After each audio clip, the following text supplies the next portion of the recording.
Hello students, welcome to civil staff Himachal and PYQ session of Naib Tehsildar exam, जिसमें आज हम discuss करने वाले हैं 2012 और 14 में पूछे गए हिस्ट्री के क्वेश्चंस को। अगर हम हिस्ट्री की बात कर रहे हैं student, here we are talking about modern history, और बहुत से सवाल जो है मॉडर्न हिस्ट्री से हर बार आपके नायब तहसीलदार के एग्जाम में पूछे जाते हैं। तकरीबन 10 से 15 के बीच रेशियो रहता है मॉडर्न हिस्ट्री के क्वेश्चंस का। I am just talking about students modern history. Culture जो पार्ट है, we have already discuss cultural part या गांधीयन थॉट के जो सवाल है वो इससे अलग है, ठीक है।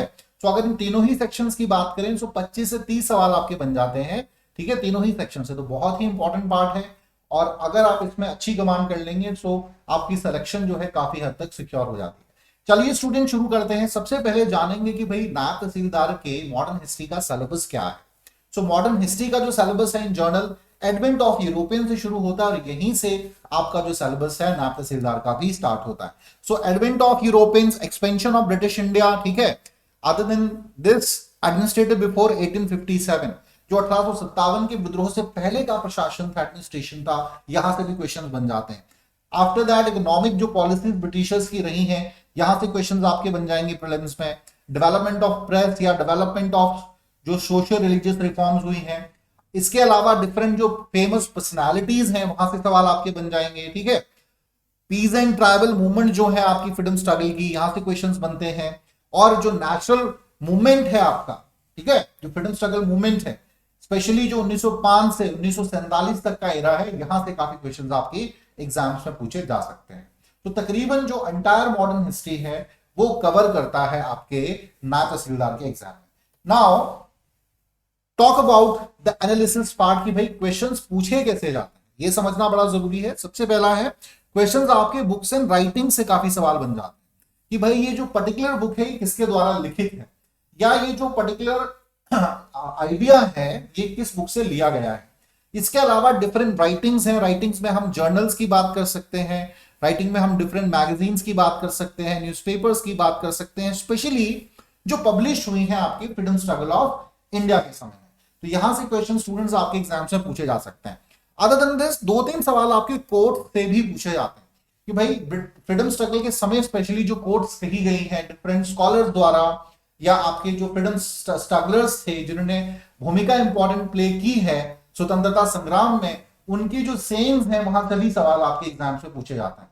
तो ये भी पार्ट इंपॉर्टेंट है। इसके अलावा जो इंपॉर्टेंट इवेंट्स हैं जैसे 1857 का विद्रोह है, या फिर स्वदेशी मूवमेंट है, नॉन कॉपरेशन मूवमेंट है, इनसे इवेंट बेस्ड सवाल भी आपके एग्जाम से पूछ लिए जाते हैं। इसके अलावा टाइम पीरियड एक महत्वपूर्ण है। टाइम पीरियड की भाई ये पर्टिकुलर न्यूज़पेपर कब पब्लिश हुआ, ये मूवमेंट जो है ये किसने और कब लीड की थी, ऐसे क्वेश्चंस आपके एग्जाम्स में बन जाते हैं। कॉन्ट्रीब्यूशंस पे आएंगे तो कॉन्ट्रीब्यूशन 2 तरीके का याद रखेंगे आप। जो भी आपकी फेमस पर्सनालिटीज हैं जिनका भारतीय स्वतंत्रता संग्राम में योगदान रहा है उनका, ठीक है। इसके अलावा जो ब्रिटिश आपके गवर्नर जनरल्स हैं इनका क्या कंट्रीब्यूशन रहा है, यहां से भी सवाल आपके एग्जाम्स में बन जाएंगे। तो दोनों ही पार्ट्स आपको ध्यान रखना है। इसको एक और तरीके से समझ सकते हैं कि जैसे सोशल मूवमेंट्स हैं, पॉलिटिकल मूवमेंट्स हैं, इकोनॉमिक मूवमेंट्स हैं, ठीक है, कल्चरल या रिलीजियस मूवमेंट्स हैं, इनमें जो डिफरेंट आपके पर्सनालिटीज हैं जिनका कंट्रीब्यूशन रहा है, यहां से क्वेश्चंस पूछे जाते हैं। नाउ कॉजेज हैं, डिफरेंट जो इवेंट्स हुई हैं डिफरेंट पीरियड में, उनके जो भी कॉजेज हैं वहां से भी सवाल आपकी परीक्षा में एग्जाम्स पे पूछे जा सकते हैं। तो प्राइमरली इस प्रकार का कुछ स्ट्रक्चर रहता है जहां से क्वेश्चंस नायब तहसीलदार के एग्जाम में पूछे गए हैं। Now talk about question number 1। बात करेंगे भाई, स्टार्ट करते हैं सेशन आज का। पहला सवाल है, अ renowned nationalist newspaper established in 1930 had the following lines off the top of its front page।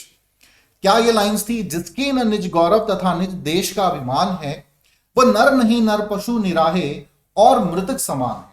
किसके द्वारा ये लाइंस कही गई हैं और किस न्यूज़पेपर में ये पब्लिश हुई थी, सवाल यह है आपका। तो करमवीर, प्रताप, वीर अर्जुन और हंस, किस न्यूज़पेपर में ये पब्लिश हुई थी। रेवोल्यूशनरी नेशनलिस्ट न्यूज़पेपर था उस समय का, बहुत फेमस था, 1913। हाँ जी students, kindly respond. So students, B is basically the right answer, Pratap is the right answer, ठीक है। प्रताप जो है 1913 में ये बहुत फेमस हुआ था। इट वाज फाउंडेड बाय, इसके फाउंडर जो थे वो थे गणेश शंकर विद्यार्थी, बहुत ही फेमस और एक्टिव राइटर थे आपके फ्रीडम स्ट्रगल ऑफ इंडिया के मूवमेंट के, ठीक है। और ये एक weekly, basically it was weekly newspaper and directly connected to the masses in that time, ठीक है। तो ये ध्यान रखना स्टूडेंट, कई बार ये भी सवाल पूछ लिया जाता है कि पर्टिकुलर न्यूज़पेपर वीकली है, मंथली है या हर दिन छपता था, ऐसे क्वेश्चंस भी परीक्षा में पूछे जाते हैं। Now question number 2, in which year was AITUC, All India Trade Union Congress, founded and who presided over its maiden session? So year 1930 Mahatma Gandhi, year 1922 Pandit Motilal Nehru, year 1920 Lala Lajpat Rai, and D year 1925 Vallabh Bhai Patel. So kindly respond students, क्या answer हो सकता है इस question का? बहुत ही simple सवाल है ये, डायरेक्ट क्वेश्चन पूछ लिया गया है। AITUC, All India Trade Union Congress.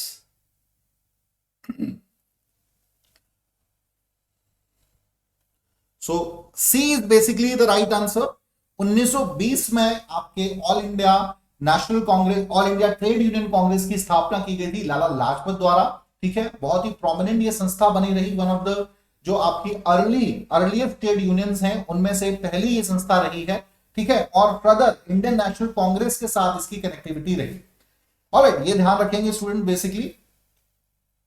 और हाँ, एक इसमें इंपॉर्टेंट फैक्ट और है इसमें कि भाई 1945 के बाद कम्युनिस्ट पार्टी ऑफ इंडिया के साथ पॉलिटिकली अलायंस ने कर लिया। तो चलिए now question number 3, during British rule which factor signified the importance of postman in the summer capital of the Raj? Option A, postmen were given special bonus twice in a year, they got biennial LTC, they were paid more than teachers, they were invited to official functions of the Britishers. हाँ जी students, kindly respond. Postman के context में बात हो रही है। अब देखिए थोड़ा सा ये सवाल जो है लीग से हटके क्वेश्चन पूछा गया है, तो इसलिए जरूरी है कि अगर आपने पोस्टल सर्विसेज जो थी ब्रिटिशर्स की वो पढ़ा है तो एटलीस्ट आपको आइडिया जरूर होगा। सो स्टूडेंट सी जो है आपका बिल्कुल सही आंसर है। They were paid more than teachers, teacher से भी ज्यादा पोस्टमैन को पे किया जाता था उस समय में। पोस्टल सर्विसेज की सिग्निफिकेंस ब्रिटिशर्स के लिए बहुत ज्यादा थी, ठीक है, और इसीलिए ये जो था इनकी तनख्वाह जो थी, सैलरीज थी, बहुत ज्यादा थी। Now question number 4, who is known as a nightingale of India during the freedom struggle? बहुत ही सिंपल सवाल है ये भी। Subhadra Kumari Chauhan, Sarojini Naidu, Mahadevi Varma and Nurjahan. Question number 4, simple सवाल पूछ लिया गया स्टूडेंट्स, डायरेक्ट क्वेश्चन है, आंसर करेंगे। सो जिन का आंसर है option B is basically the right answer, Sarojini Naidu, ठीक है। सरोजनी नायडू जो कि पहली महिला इंडियन नेशनल कांग्रेस की अध्यक्ष भी रही हैं, और इन्हें ये टाइटल जो था महात्मा गांधी ने दिया था, भारत कोकिला इनको कहा था, या नाइटिंगेल ऑफ इंडिया इंग्लिश में हम कह सकते हैं। And she was also the first governor, UP की फर्स्ट गवर्नर भी ये रही हैं। तो ये क्वेश्चंस पूछे जा सकते हैं एग्जाम में। Now question number 5, among the following who is the descendant of Maulana Fazl Haq Kherabadi who was exiled for life to Andamans for rising against the British? Najma Heptullah, Hamid Ansari, Javed Akhtar, Rashid Alvi. हाँ जी students, kindly respond कि मौलाना फजल हक खेराबड़ी जो है, जो कि एक बहुत ही फेमस फ्रीडम फाइटर थे, रहे हैं, ठीक है, और 1857 के विद्रोह में इनका कंट्रीब्यूशन रहा है। तो उनके ब्रदर डिसेंडेंट्स इनमें से कौन है, ये सवाल है। सो 3 स्टूडेंट्स जो है आपका जावेद अख्तर, बहुत फेमस राइटर है, बहुत सी पोएट है, राइटर है, और बहुत सी मूवीज में इन्होंने स्टोरीज लिखी हैं, ठीक है। जावेद अख्तर जो है इनके डिसेंडेंट्स में आते हैं। तो फजल ए हक खेराबड़ी की बात करें तो बहुत ही फेमस ये स्कॉलर रहे हैं, आपके फिलोसोफर थे और हनीफी ज्यूरिस्ट थे। हनीफी जो आपका एक आइडियोलॉजी है उसको ये सपोर्ट करते थे, और 1857 का जब विद्रोह हुआ है उसमें इन्होंने बड़ी महत्वपूर्ण भूमिका निभाई। स्पेशली जो मासेस थे उनको इनलाइटेंड किया कि भाई आप इस मूवमेंट के साथ जुड़े। ग्रास रूट लेवल पर इन्होंने बहुत अच्छा काम किया 1857 के रिवोल्ट के साथ। Now question number 6, as a protest which incident Rabindranath Tagore relinquished his knighthood?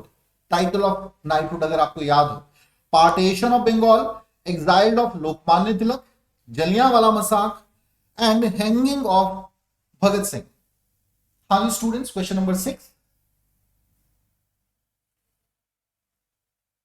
किस घटना के बाद जो है अपना टाइटल जो नाइटहुड का था वो रिलिंक्विश किया था? तो सी स्टूडेंट्स, जलियांवाला मसाक के बाद जो है जो उन्हें टाइटल नाइटहुड की उपाधि दी गई थी उसे वापस लुटा दिया था रविंद्रनाथ टैगोर ने। विरोध किया था आपके जलियांवाला का जो आपका मसाक हुआ था उसका। Now question number 7, who commented about the inadequacy of Montagu Chelmsford reforms in the following manner? किसके वर्ड्स हैं ये? It has dawned but where is the sun? It has dawned but where is the sun? किसके words हैं ये students? Lokmanya Tilak, लाला लाजपत राय, देशबंधु चित्तरंजन दास और MR. Jayakar. तो answer करेंगे sufficient नहीं माना था, ठीक है, कंप्लीट नहीं माना था। तो students basically A is the right answer, Lokmanya Tilak. Lokmanya Tilak ने ये कहा था it has dawned but where is the sun, कि भाई ये जो आपका मॉन्टेग्यू चेम्सफोर्ड एक्ट है ये कंप्लीट नहीं है, it's not fulfil the needs of Indians, तो उनको कहीं ना कहीं फायदा नहीं पहुंचा रहा है, इनएडुकेट है। Now question number 8, my ambition is to become Muslim Gokhale, who once expressed his political ambition in the above words? Maulana Abdul Kalam Azad, Mohammad Ali Jinnah, Mohammad Karim Chagla and the Maulana Hasrat Mohani. तो these are your option students. Simple सवाल ही है, बहुत मुश्किल सवाल ही है, बीच में एक दो क्वेश्चंस को छोड़ दें तो। भाई कौन मुस्लिम गोखले बनना चाहता था, ये तो बहुत बार क्वेश्चंस पूछे गए हैं और ऐसे सवाल तो आपने जरूर पढ़े होंगे।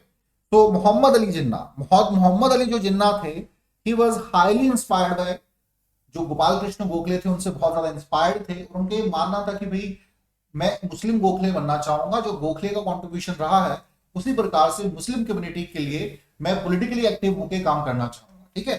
तो ये वर्ड जो थे मोहम्मद अली जिन्ना के थे। Question number 9, by whom Swami Vivekananda has been held as the greatest gift of India to mankind. देखिए कितने क्वेश्चन जो है कोट बेस्ड हैं, ये भी ध्यान देना स्टूडेंट्स। 3 से 4 सवाल ऑलरेडी हो चुके हैं आपके कोट बेस्ड, और अभी 2012 का ही पेपर हम डिस्कस कर रहे हैं। तो Shri Aurobindo, Netaji Subhash Chandra Bose, sister Nivedita and D Rabindranath Tagore. Question number 9 students, क्या आंसर होगा? क्वेश्चन नंबर 9,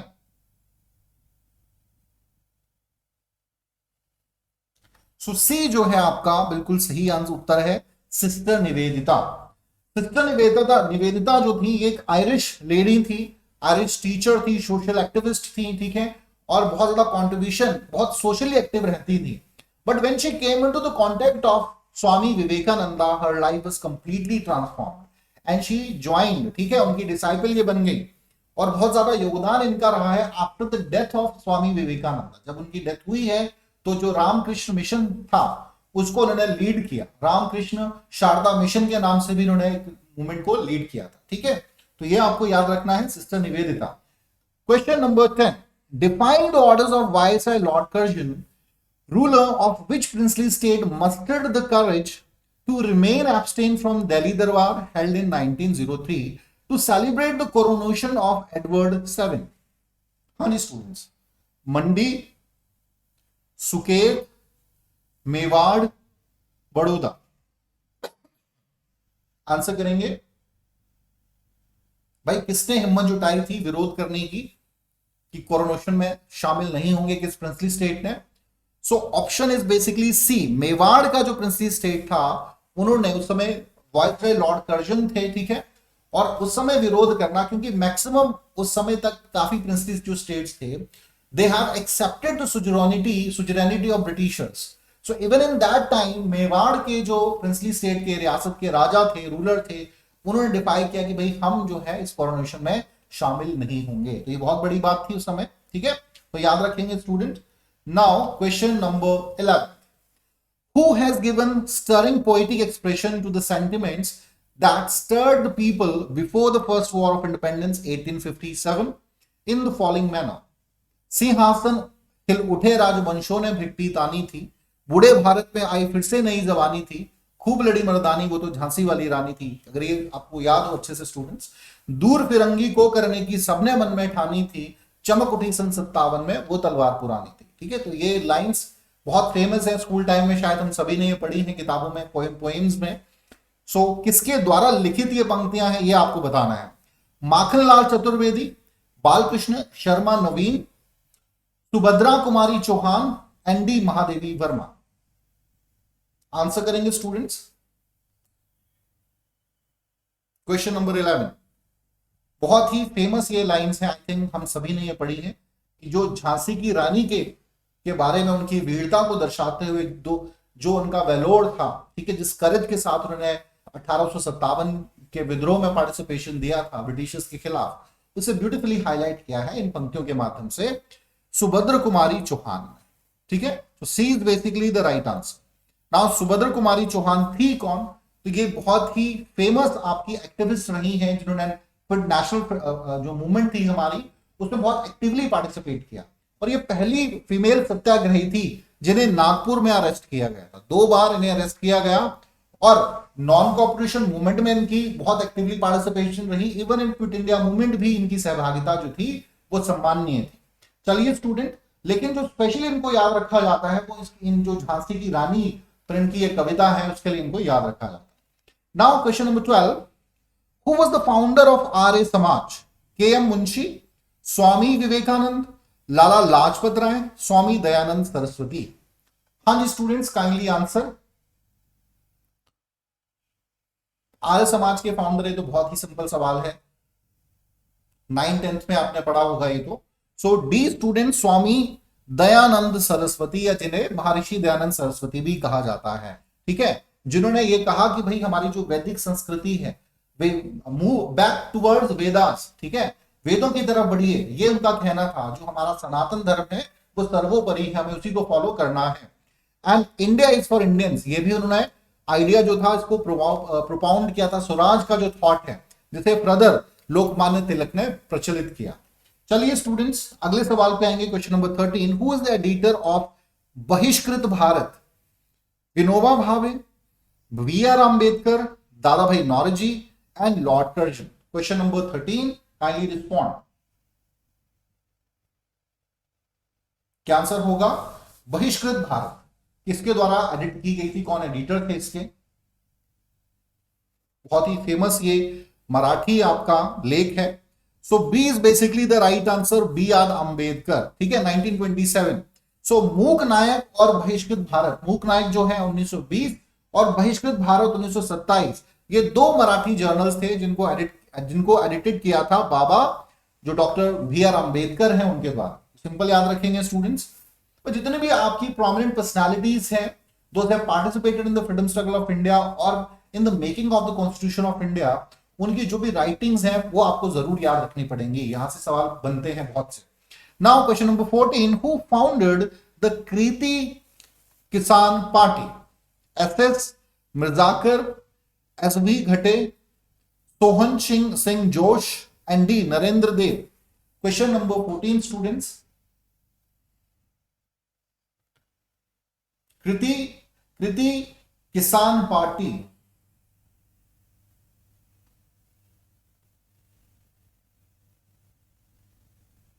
हाँ जी स्टूडेंट्स, तो सी जो है आपका, सी सोहन सिंह जोश इज द राइट आंसर। ठीक है, सोहन सिंह जोश का संबंध है पंजाब के अमृतसर से था। बहुत ही एक्टिव ये भी इनकी पार्टिसिपेशन रही है। जो यहाँ की जो आपकी मूवमेंट्स थी, जैसे नौजवान सभा में इनकी पार्टिसिपेशन रही, and even in the founding member of the Kirti Kisan party, not Kriti, Kirti Kisan party के फाउंडिंग मेंबर भी। ठीक है, तो चलिए स्टूडेंट्स अगले सवाल पर आएंगे। Question number 15, on which day in 1931 were Bhagat Singh, Rajguru and Sukhdev executed? Option A March 23, April 13, 10 May and June 27। हाँ जी स्टूडेंट्स, काइंडली आंसर। क्या उत्तर होगा आपके इस प्रश्न का?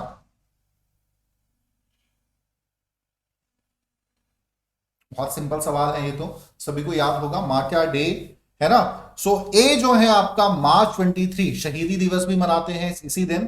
सो 1931, 23 मार्च 1931 को हमारे जो फ्रीडम फाइटर्स थे, रेवोल्यूशनरीज जो थे, क्रांतिकारी जो थे, जिनमें भगत सिंह, राजगुरु और सुखदेव का नाम आता है, इन्हें फांसी दी गई थी। 14 घंटे पहले ही इन्हें ये फांसी दे दी गई थी। ठीक है, ये डर था कि भाई इनका बहुत ज्यादा जो इन्फ्लुएंस है उसकी वजह से शायद लोग इनको फांसी होने ही ना दें। अब इनको फांसी दी क्यों गई थी, ये भी सवाल इंपॉर्टेंट है। जो ब्रिटिश आपके ऑफिसर थे, आपके जॉन सैंडर्स, इनकी हत्या के आरोप में असैसिनेट किया था इन्होंने, इसी आरोप में इन्हें फांसी दी गई थी। ठीक है, ये भी यंग थे, जॉन सैंडर्स जो थे ये भी 21 साल के ऑफिसर थे उस समय। Now question number 16, in which year did Muslim league pass the Pakistan resolution 1932, 1937, 1940 और डी 1942? हाँ जी स्टूडेंट्स, कि पाकिस्तान एक अलग से मुस्लिम स्टेट बनेगा, ये रेजोल्यूशन कब पारित किया गया था, कब पास किया गया था? So students, C is basically the right answer. ठीक है, 1940 में ये रेजोल्यूशन पास किया गया था। तो ये 2014 में पूछे गए प्रश्न है स्टूडेंट्स। तो ये रेजोल्यूशन पास किया गया था, मुस्लिम जो लीग थी, ठीक है, they are demanding for a separate Muslim state, Britisher से ये मांग की। और इसमें जो लीडिंग थे, चौधरी रहमत अली का नाम आता है या फिर आपके मोहम्मद इकबाल का नाम आता है। ठीक है, लेकिन ये 1940 में फाइनली जो है ऑफिशियली डिमांड की गई थी कि भाई एक सेपरेट स्टेट होना चाहिए मुस्लिम्स के लिए, और जिसके लिए शब्द जो है वो पाकिस्तान जो है वो उपयुक्त शब्द रहेगा। Now question number 17, who led the 1857 war of independence in Gwalior? Nana Saheb, रानी लक्ष्मीबाई, तांत्या टोपे और बेगम हजरत महल। 1857 के विद्रोह को, ठीक है, एज अ जर्नल किसने लीड किया था ग्वालियर में? बहुत सिंपल सवाल है। हाँ जी students, so C is basically the right answer. Lucknow और ग्वालियर दोनों ही जगह से तांत्या टोपे की भूमिका इंपॉर्टेंट रही। इन्होंने 1857 के विद्रोह को ग्वालियर से भी लीड किया। ठीक है, ये इंपॉर्टेंट याद रखेंगे। झांसी से और लखनऊ से आपकी झांसी की रानी का भी नाम आता है, फर्दर झांसी में इनका ज्यादा रोल रहा। तांत्या शब्द का मतलब ही जर्नल होता है। ठीक है, सो ये याद रखेंगे स्टूडेंट, सिंपल सवाल है, Tantya Tope is the right answer. Now question number 18, in which year did Gandhi ji set up Harijan Sevak Sangh? 1917, 1922, 1928 and 1932। हरिजन सेवक संघ की बात की गई है, कब इसकी स्थापना गांधी जी ने की थी?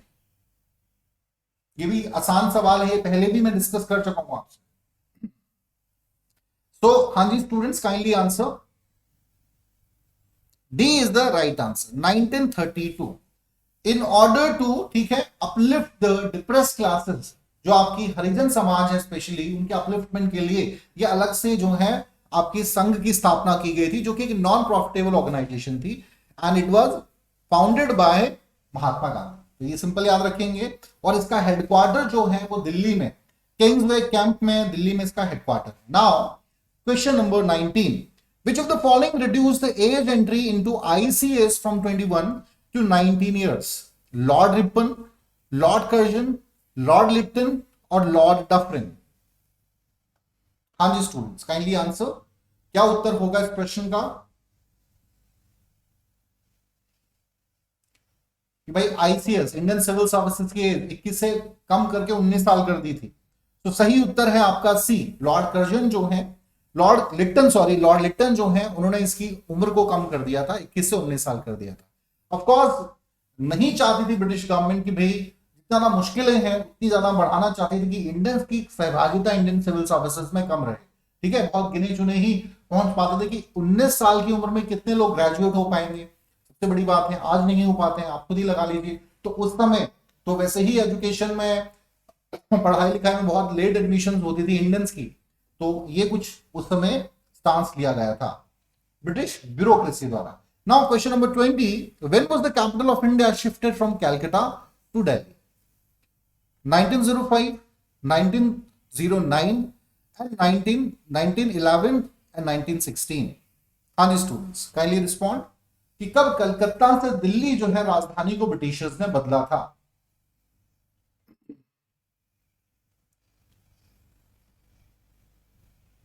बहुत सिंपल सवाल है, सी इज द राइट आंसर। 1911 में स्टूडेंट्स, ठीक है, 1911 में जो कैलकाटा है, इससे पहले 1911 से पहले कैलकाटा पॉलिटिकली, इकोनॉमिकली एक हब थी ब्रिटिशर्स का, लेकिन after that they have shifted, उनकी कैपिटल को बदल लिया कलकत्ता से दिल्ली, ठीक है। और बहुत इंपॉर्टेंट है ये, उस समय ब्रिटिश जो आपके एम्परर थे जॉर्ज फिफ्थ, इनका ये आदेश था 1911।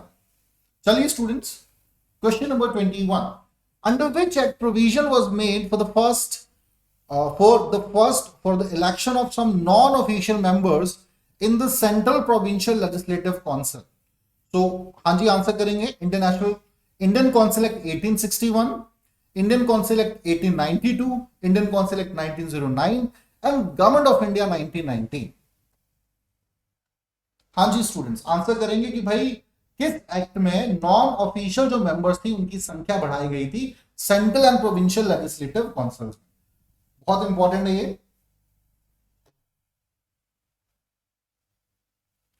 तो हाँ जी स्टूडेंट, ये जो है आपका B is basically the right answer. Indian council act जो 1892 का था उसमें ये बात कही गई थी कि भाई जो नॉन ऑफिशियल मेंबर्स हैं उनकी संख्या बढ़ाई जाए central and provincial legislative assembly में। इसके अलावा आईसीएस का जो एग्जाम है वो इंग्लैंड के साथ इंडिया में भी होगा, ये भी डिसाइड किया गया था। इससे पहले आईसीएस की परीक्षा किसे देनी है तो उसे इंग्लैंड जाना पड़ेगा। नाउ हाउ मेनी इंडियन जो पढ़े लिखे भी हैं वो कैपेबल हैं कि भाई इतना खर्चा उठा के वो इंग्लैंड जाएं, ठीक है। तो बहुत जो वेल्दी क्लास के थे इंडियंस वही इस एग्जाम की इस परीक्षा में अपेयर होते थे, तो ये ध्यान रखेंगे student. Question number 22, what is the name of the journal in which Bal Gangadhar Tilak wrote an article for which he was put on trial in 1908? So Bharat Mata, Kesari, संध्या और युगांतर, किस जर्नल की वजह से 1908 में इनको इंप्रिजन किया गया, जिसमें उनके लेख लिखे गए थे? B is basically the right answer students, Kesari. Kesari जो है, ठीक है, इन केसरी में जो इनके लेख थे उसके खिलाफ सेडिशन एक पारित किया गया था, देशद्रोह का मामला इन पर लगाया गया था, ठीक है। और ट्रायल इनका हुआ जिसमें 2 बार इनको जेल जाना पड़ा था, पहले 1897 में, ठीक है, उसके बाद जो है इन्हें 1908 में एक बार फिर से जेल में भेजा गया। तो ये आपका केसरी है, Kesari is the right answer. Now question number 23, which elite group of Muslims organized the Shimla deputation to Lord Minto in October 1906 pleading for separate electorates? Separate electorate की मांग की थी किस आपके मुस्लिम ग्रुप ने? So Deoband group, Bengal group, Dhaka group and Aligarh group. हाँ जी students, what shall be the right answer of this question?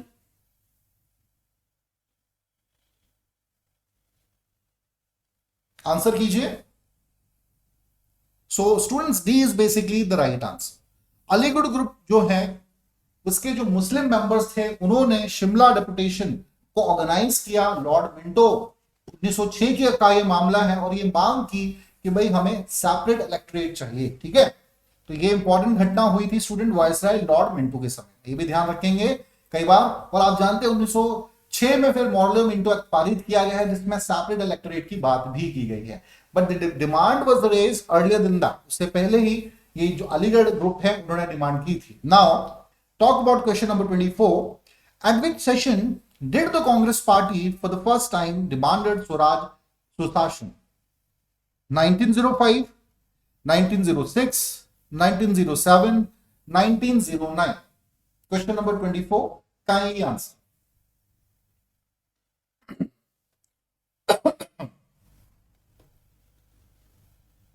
Swaraj सुशासन की बात होगी। हाँ जी स्टूडेंट्स, सो आपका बी जो है 1906 में स्वराज प्रशासन की डिमांड की गई थी और इसके प्रमुख लीडर थे दादा भाई नौरोजी, ठीक है। दादा भाई कलकत्ता का जो सेशन हुआ था दादा भाई नौरोजी की लीडरशिप में, उसमें स्वराज जो होगा वो अंतिम गोल होगा ये निर्धारित किया गया था, ठीक है। तो इंपॉर्टेंट है ये। Question number 25, in which conspiracy case was V D Savarkar deported in October 1910? ठीक है, कालापानी की सजा हुई थी ना वीडी सावरकर को, तो किस केस में हुई थी ये सवाल है। Kanpur conspiracy case, Kakori conspiracy case, Nashik conspiracy case और अलीपुर कॉन्स्पिरेसी केस? हाँ जी स्टूडेंट्स, आंसर करेंगे। Question number 25,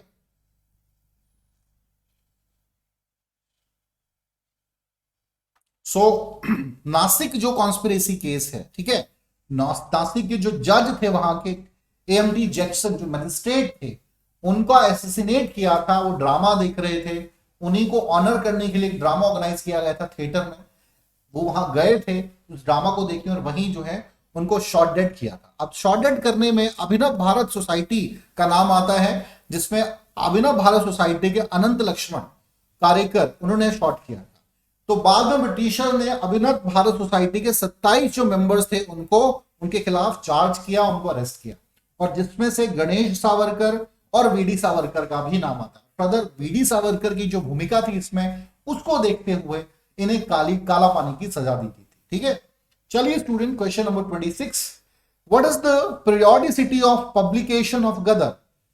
daily, weekly, fortnightly, monthly?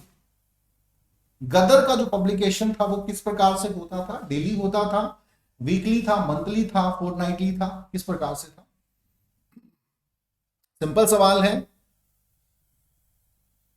So students, B is basically the right answer. ये एक वीकली बेसिकली जर्नल था and it was published first in San Francisco. अगर आपने पढ़ा है गदर पार्टी के कंटेक्स्ट में, तो सैन फ्रांसिस्को 1913 में पहली बार पब्लिश किया गया था। और इसमें जो आपके राइटर थे, को फाउंडर्स में से थे करतार सिंह सराभा। उन्होंने उस समय कहा था कि भाई today there begins Ghadar in foreign lands but in our country's tongue a war against the British. ये शब्द उनके थे। कई बार ये कोट भी एग्जाम में पूछी जा सकती है। स्टूडेंट, कोट्स पे बड़ा ध्यान देना है। सबसे मुश्किल जो पार्ट होता है वो कोट्स का ही होता है। पता नहीं कहां से कोई कोट पूछ ली जाएगी। ठीक है, so you have to be, बहुत ज्यादा ध्यान देने की जरूरत तो नहीं है, लेकिन आप ध्यान जरूर दें। जो भी आप पढ़ रहे हैं, किसी भी महात्मा गांधी को पढ़ रहे हैं, एमजी रानाडे को पढ़ रहे हैं, अरविंदो घोष को पढ़ रहे हैं, तो उनकी जो भी इंपॉर्टेंट सेइंग्स हैं उनको आप अलग से याद कर सकते हैं, तो आपको बहुत आसानी होगी। या जितनी भी इंपॉर्टेंट मूवमेंट्स हैं उसमें कई बार किसी ने कुछ कहा होता है, तो आप उसे अलग से नोट कर सकते हैं और आपको याद रखने में फिर आसानी रहेगी। ठीक है, तो ये जो गदर था ये वीकली आपका पब्लिकेशन इसका हुआ करता था। Now question number 27, when did Madan Mohan Malviya leave the Swaraj Party? 1922, 1924, 1925, 1928? Madan Mohan Malviya जो कि एक लिबरल, एक इंडिपेंडेंट सोच के विचारधारा में विश्वास रखते थे, कब ये अलग हो गए स्वराज पार्टी से?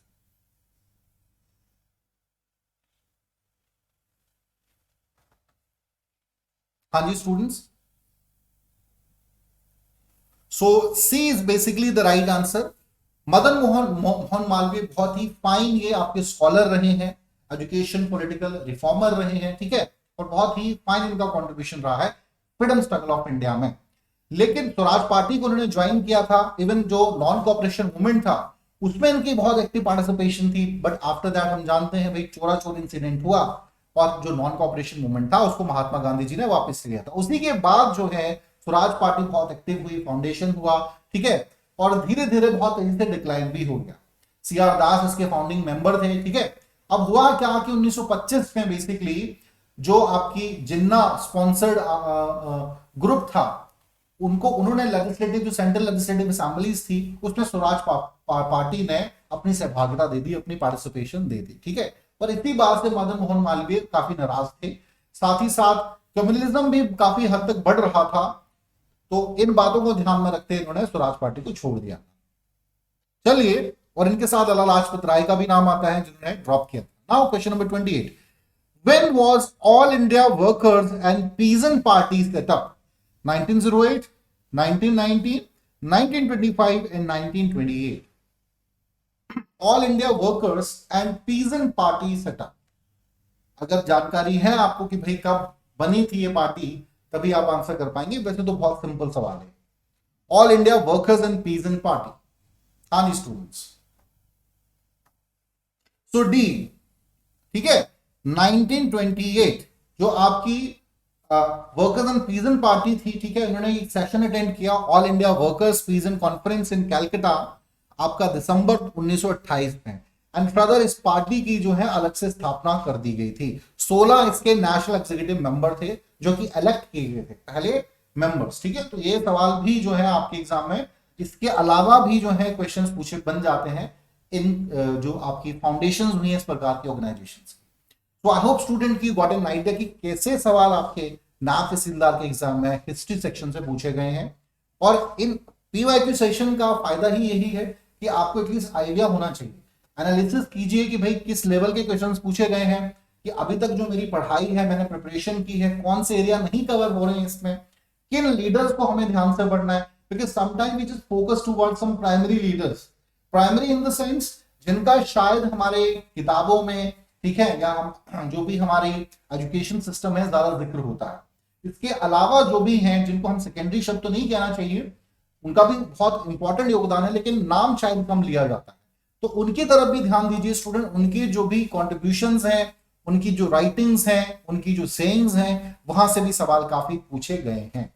सो आई होप स्टूडेंट कि हमारा ये सेशन आपको काफी हेल्प किया हो to understand different sort of questions जो कि नायब तहसीलदार के एग्जाम में पूछे जाते हैं। तो आज के लिए इतना ही। Thank you very much.